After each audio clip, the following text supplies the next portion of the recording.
Hello friends, എല്ലാവർക്കും നമസ്കാരം കേട്ടോ. ലാമിക്കുട്ടിൻ്റെ ചാനലിലേക്ക് എല്ലാവർക്കും സ്വാഗതം. ഇന്നത്തെ വെറൈറ്റി എന്താണെന്ന് നോക്കാം നമുക്ക്. ആദ്യം നമുക്കൊരു പാത്രത്തിൽ 2 കപ്പ് അരി കുതിരാൻ വേണ്ടിയിട്ട് വെക്കണം കേട്ടോ. ഞാനതവിടെ ചെറിയൊരു പാത്രത്തിൽ 2 കപ്പ് അരി എടുത്തിട്ടുണ്ട്. അതിനകത്ത് ആവശ്യത്തിന് വെള്ളം ഒഴിച്ചിട്ട് മിനിമം ഒരു 2 മണിക്കൂറെങ്കിലും കുതിരാൻ വേണ്ടിയിട്ട് വെക്കണം. ഞാനിവിടെ രാത്രിയാണ് അരി വെള്ളത്തിലിടുന്നത്. അതുകൊണ്ട് എനിക്ക് രാവിലെ എടുത്തിട്ട് അത് നമ്മളെ ഈ ഐറ്റം ഇവിടെ റെഡിയാക്കാം കേട്ടോ. അരി നന്നായിട്ട് കഴുകി വൃത്തിയാക്കി എടുത്തിട്ടുണ്ട്. ഇനി ഒരു മിക്സീൻ്റെ ജാറിലേക്ക് ഇത് മാറ്റി കൊടുക്കണം കേട്ടോ. ഒരു കൈ കൊണ്ട് ഫോൺ പിടിച്ച് മറ്റേ കൈ കൊണ്ട് അരി ഇടാനുള്ള ഒരു ചെറിയൊരു ബുദ്ധിമുട്ടുകൊണ്ടാണ് ഞാൻ അതേ സ്പൂൺ കൊണ്ട് കോരിയിട്ടത്. അരിയൊക്കെ മിക്സിയിലേക്ക് മാറ്റിയിട്ടുണ്ട്. ഇനി ഇതിനകത്തേക്ക് ഒരു 2 കപ്പ് തേങ്ങയും കൂടെ ചേർക്കണം. തേങ്ങ ചേർത്തതിന് ശേഷം ഇവിടെ 1 കപ്പ് വെള്ളവും കൂടെ ഇതിനകത്തേക്ക് ഒഴിച്ചു കൊടുക്കാം കേട്ടോ. മുട്ട നമുക്ക് പിന്നീട് ചേർക്കാം. അതിനുശേഷം ഇതിനകത്തേക്ക് ഞാൻ 1 ടീസ്പൂൺ ഉപ്പും കൂടി ഇടുന്നുണ്ട് കേട്ടോ. ഞാനിവിടെ 2 കപ്പ് അരി എടുത്തതുകൊണ്ടാണ് 1 കപ്പ് വെള്ളവും 2 കപ്പ് തേങ്ങയും 1 ടീസ്പൂൺ ഉപ്പൊക്കെ ഉപയോഗിക്കുന്നത്. നിങ്ങൾ 1 കപ്പ് അരി വെച്ചിട്ടാണ് ഉണ്ടാക്കുന്നുണ്ടെങ്കിൽ ബാക്കിയുള്ള സാധനങ്ങളെല്ലാം പകുതി എടുത്താൽ മതി കേട്ടോ.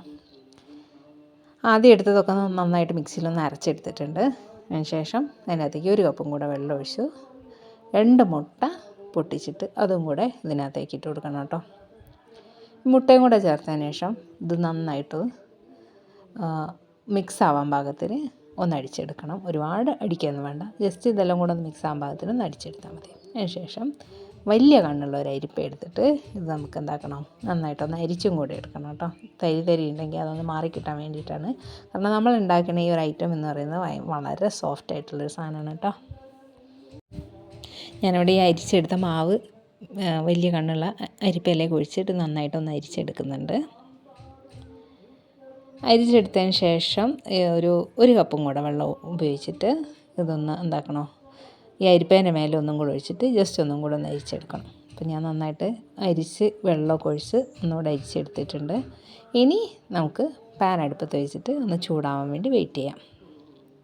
ചൂടായ പാനിലേക്ക് നമ്മുടെ ഈ അരച്ച് വെച്ചിട്ടിരിക്കുന്ന മാവ് ഇതിനകത്തേക്ക് ഒഴിച്ചിട്ട് ഒരു കൈ കൊണ്ടൊന്ന് ചുറ്റിച്ച് കൊടുക്കുക, പതുക്കെ ചുറ്റിച്ച് കൊടുക്കുക. എന്നിട്ട് ബാലൻസ് വരുന്ന മാവ് വല്ലതുണ്ടെങ്കിൽ തിരിച്ച് പാത്രത്തിലേക്ക് തന്നെ ഒഴിച്ചു കൊടുക്കുക. വളരെ തിന്നായിട്ട് നമുക്ക് ഈ ഒരു എന്താ പറയുക, ഈ ഒരു അപ്പം കിട്ടാൻ വേണ്ടിയിട്ടാണ് ഇങ്ങനെയൊക്കെ ചെയ്യുന്നത് കേട്ടോ. ഇതിൻ്റെ പേര് പാലാട എന്നാണ്. നമ്മുടെ സജ്ജി തേരുള്ളി ചേട്ടൻ്റെ ഫേമസ് ആയിട്ടുള്ള റെസിപ്പിയാണ്. ഞാൻ ആ വീഡിയോ കണ്ടപ്പോഴാണ് ഇങ്ങനെ ഒരു ഡിഷിനെ കുറിച്ച് മനസ്സിലാക്കിയത്. ഞാൻ മുന്നേ ട്രൈ ചെയ്ത് നോക്കിയതാണ്, നല്ലതാണെന്ന് തോന്നിയതുകൊണ്ട് ഞാൻ വീഡിയോ ചെയ്യുന്നു. ഇത് വെന്ത് കഴിഞ്ഞാൽ വേറൊരു പാത്രത്തിലേക്കിട്ട് ഇതേപോലെ പാന് മറിച്ചിടുക. എന്നിട്ട് ഇങ്ങനെ 4ആയിട്ട് മടക്കി കൊടുത്തു കഴിഞ്ഞാൽ നമ്മൾ അടിപൊളി സോഫ്റ്റ് ആയിട്ടുള്ള പാലാട ഇവിടെ റെഡി ആയിട്ടുണ്ട് കേട്ടോ. ഇതിൻ്റെ ഒരു സോഫ്റ്റ്നെസ് ഞാൻ കാണിച്ചു തരാം. ഒരു എന്താ പറയുക, ടിഷ്യൂ പേപ്പറിൻ്റെ കനം പോലും ഇല്ലാത്ത രീതിയിലാണ് നമുക്ക് ഈ ഒരു സാധനം കിട്ടിയിരിക്കുന്നത്. പിന്നെ നമ്മൾ മുട്ടയും തേങ്ങയൊക്കെ ചേർത്തുകൊണ്ട് തന്നെ ഭയങ്കര ടേസ്റ്റി ആയിട്ടുള്ളൊരു സാധനമാണിത്.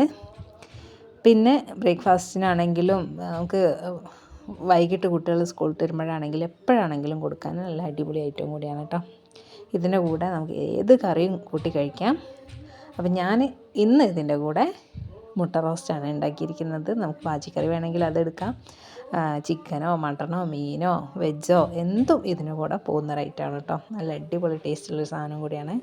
അപ്പോൾ ഇന്നത്തെ ഈ ഒരു റെസിപ്പി ഇഷ്ടപ്പെടുകയാണെങ്കിൽ എല്ലാവരും ചാനലൊന്ന് സബ്സ്ക്രൈബ് ചെയ്യുകയും വീഡിയോ ഒന്ന് ലൈക്ക് അടിക്കുകയും മറ്റുള്ളവർക്കൊന്ന് ഷെയർ ചെയ്ത് കൊടുക്കുകയും ചെയ്യണം കേട്ടോ. ഇതേപോലെ നല്ല അടിപൊളി റെസിപ്പിയായിട്ട് വീണ്ടും വരാം. അതുവരേക്കും ടാറ്റാ.